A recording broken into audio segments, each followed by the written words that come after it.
삶의 기도가 뭘까요? 삶의 기도는 삶으로 드리는 기도입니다. 내 삶이 기도가 되는 것입니다. 여러분 성경을 보면은 우리를 당혹스럽게 하는 말씀들이 종종 나오는데요. 지킬 수 없을 것 같은 말씀들이 나와요. 그 중에 하나가 이 말씀입니다. 함께 읽겠습니다. 시작. 쉬지 말고 기도하라. 숨 막히시죠? 어떻게 쉬지 않고 기도할 수 있을까요?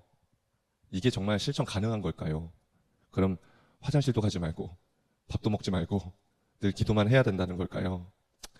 우리가 이 단어를 딱 들으면서 이 문장을 보면서 이것이 불가능하다고 생각하는 이유는 우리 안에 있는 기도에 대한 고정관념 때문입니다.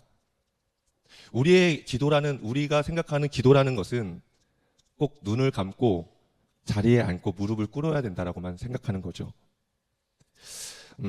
하지만 여러분 기도에 대한 다른 측면을 이해하면은 이 쉬지 않고 기도하는 것은 충분히 가능한 것이죠. 자, 여러분 기도가 무엇입니까? 기도는 영적인 하나님과 영적인 내가 서로 사귐을 갖는 것입니다. 교제하는 것입니다. 요한일서 1장 2절에서 3절 말씀입니다. 자, 우리 함께 읽겠습니다. 시작. 이 생명이 나타내신 바 된지라. 이 영원한 생명을 우리가 보았고 증언하여 너희에게 전하노니 이는 아버지와 함께 계시다가 우리에게 나타내신 바 된 이시니라. 우리가 보고 들은 바를 너희에게 전함은 너희로 우리와 사귐이 있게 하려 함이니 우리의 사귐은 아버지와 그 아들 예수 그리스도와 더불어 누림이라. 우리의 사귐은 아버지와 예수 그리스도 그분과 더불어 누리는 것이라 하고 있습니다. 즉 기도란 하나님과 예수님과 영으로 교제하고 사귀며 누리는 것입니다. 기도가 하나님과 영으로 사귀는 것이라고 한다면 여러분 쉬지 말고 기도하라. 이것이 불가능한 건가요? 가능하다라는 겁니다. 여러분 구체적으로 어떻게 해야 되는 걸까요? 자, 로마서 12장 1절 말씀 이렇게 말씀하고 있습니다. 같이 읽겠습니다. 시작. 그러므로 형제들아 내가 하나님의 모든 자비하심으로 너희를 권하노니 너희 몸을 산 제물로 드리라. 이는 너희가 드릴 영적 예배니라. 삶으로 드리는 예배는 우리의 몸을 거룩한 산 제물로 드릴 때 가능한 것입니다. 간단히 말해서 우리 몸을 드리는 것이 기도라는 겁니다. 구체적으로 어떻게 해야 될까요? 이것을 이렇게 실천하면 어떨까요? 직장에서 기획안을 작성하는데 그 기획안을 사장님 보여드리려고 하는 마음보다는 하나님께 드린다는 마음으로 작성하는 겁니다. 그래서 그 기획안을 작성할 때 하나님이 이 계획을 하나님이 하시고 이 계획을 하나님이 인도하실 것이라는 소원을 담으면서 작성하는 겁니다. 그렇다면 이 기획안은 단순히 서류가 아니라 하나님께 드리는 제물이 되는 거예요. 그리고 우리는 제사장이 되는 거예요. 작은 거 하나를 일지라도. 저희 어머니는 밥을 푸실 때요 습관적으로 하는 버릇이 있으세요. 밥솥을 여시고 십자가를 그리세요. 십자가를 그리면서 순간적으로 기도를 하세요. 하나님 이 밥을 먹고 우리 가족이 건강하게 해주세요. 십자가 그리면서.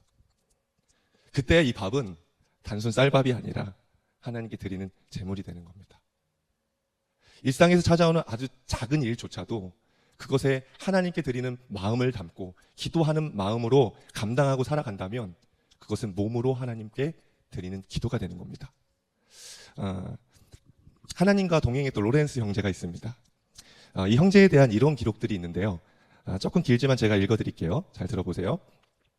최근에 로렌스 형제는 브로고뉴 지방으로 가서 직접 포도주를 사오라는 명령을 받았습니다.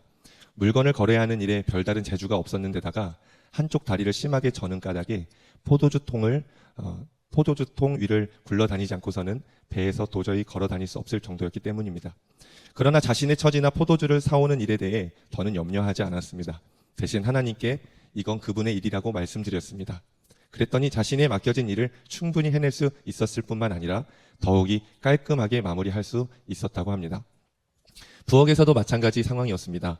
비록 로렌스 형제는 천성적으로 부엌 일을 굉장히 싫어했지만 하나님을 사랑하는 마음으로 거기에서 벌어지는 모든 일에 친숙해지게 되었으며 어떤 상황에서든지 자기 일을 잘 감당하게 해달라고 하나님께 은혜를 구했습니다.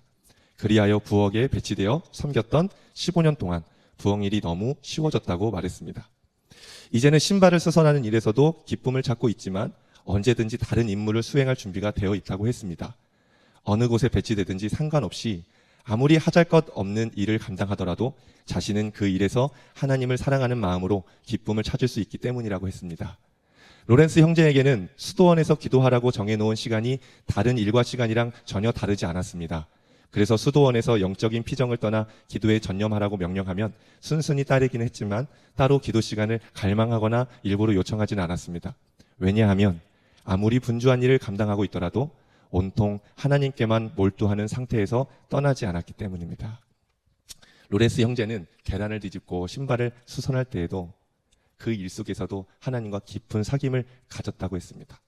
또한 아무리 분주한 일 가운데서도 그 일을 하면서 하나님께 온통 마음이 몰두되어 있었다고 했습니다. 여러분 도전되지 않습니까? 이것이 몸으로 하나님께 드리는 기도이며 하나님이 기뻐 받으시는 제물입니다. 여러분 이제부터 우리가 하는 모든 그 일들, 감당하며 살아가는 그 모든 일들이 하나님과 서로 교제하고 사귀는 통로가 되길 바랍니다. 집에 가서 아침밥 지으실 거죠? 아침밥 지으시면서도 그것이 하나님과의 깊은 사귐의 시간이 되기를 간절히 바랍니다. 혹시 하루 종일 바쁜 스케줄 속에 정신없이 살아가고 있다면 그래도 우리의 마음은 하나님을 갈망하는 마음일 수 있고 때로는 일 때문에 주님에 대한 생각을 잠시 잊고 있다면 하던 일을 멈추고 2분도 좋고 3분도 좋고 주님을 잠깐 생각하고 주님과 사귐을 갖는 그런 시간을 가지십시오. 여러분의 삶의 바쁜 일상 속에 잠시 브레이크를 잡고 그 시간 동안 우리의 마음을 주님으로 채운다면 여러분의 24시간은 주님께 올려드리는 향기로운 제물이 될 줄 믿습니다. 그렇게 삶의 기도가 온전히 훈련되는 여러분 되길 바랍니다.